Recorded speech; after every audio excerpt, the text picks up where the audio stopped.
I don't, I don't think Team Transitory got it right. I think there were very substantial excesses on both fiscal and monetary policy, which needed to be corrected.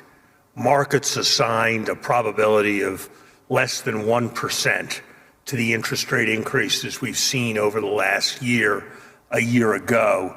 And that was because they underestimated the need for central banks to catch up, which central banks have done. We're experiencing some exhilaration of relief in Davos. Hyper-populists lost elections and accepted their defeat. Europe has not frozen. Recession has not come. China has adjusted its policies towards the world, and inflation has decelerated. Those are all positive things and reasons why we should feel better than we felt a few months ago. But relief must not become complacency. Inflation is down, but just as transitory factors elevated inflation earlier, transitory factors have contributed to the declines that we have seen in inflation. And as in many journeys, the last part of the journey is often the hardest. And that's true with respect to a return to the inflation target. The greatest tragedy in this moment would be if central banks were to lurch away from a focus on assuring price stability prematurely, and we were to have to fight this battle twice. I've been encouraged by the things that I've heard Madame Lagarde say, that I have heard Chairman Powell say about their determination. I've been encouraged by what I have heard Governor Kuroda say in quite different context. But we have to carry through, because if inflation were to be allowed to surge back, that would put not just price stability, not just standards of living for some of the lowest income people at risk, but also pose very substantial risks to cyclical stability. At the same time, we need to remember, both within our countries and around the world, the importance of those who have been left behind and who are bearing the greatest burden from all of these necessary adjustments. And that too is going to be crucial in the years ahead. And I would pick up on something that I think Kristalina said that I think is very important, as she warned against fragmentation. And I think Davos is a particularly important place to make the point that I'm about to make.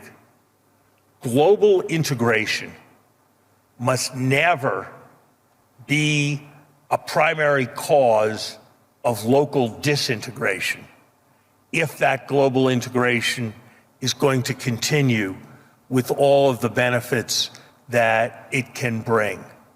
That implicates every policy issue, from the treatment of the debts of many countries facing substantial debt overhangs, to the challenges in the smaller cities and rural areas of all our industrial countries, if people are to feel part of a successful community. I believe there is great positive potential in this moment. I've been doing this for many years, and there has never been a moment where I have been so impressed by the potential of technology, whether it is green technology, biotechnology, artificial intelligence, and information technology to make things better for all the world's people. But that will only happen with the right kind of political and financial foundation. Well, since you've said that, let me go to this straight away, because I know at least Bruno Le Maire will have a view on this. It was said on our set, I think, in one of the interviews, if we're going to have a trade war over anything, let's have a trade war over green transition technology. Because if it's going to stimulate the brightest and the best in a race for new technology that helps the transition, then that's not a bad thing. But nobody actually wants a trade war. How do we get through this row going on between Europe and the United States over the Inflation Reduction Act? Well, I would respectfully, I would distinguish between a subsidy war and a trade war. A subsidy war about very good things is basically a good thing. Walling off each other's innovation is basically a much more problematic thing. And so, yes, I would like to keep markets open, and I think that is hugely important. I think in its totality, the Inflation Reduction Act in the United States is a historically positive measure. In its detail, I think there are certainly, and I would be in the direction of Bruno, problematic aspects. But look, if we are all competing over who can accelerate a transition towards renewables more rapidly, who can be the biggest leader in storage and transmission technologies, that is a very healthy kinds of competition relative to all the kinds of competition the world has seen.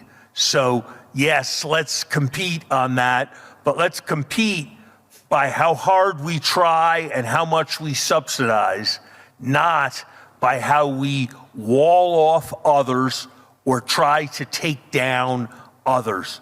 We need to win in a positive some way by building ourselves up rather than by seeking to tear others down. And if we can do that, I do think there's enormous potential in this moment.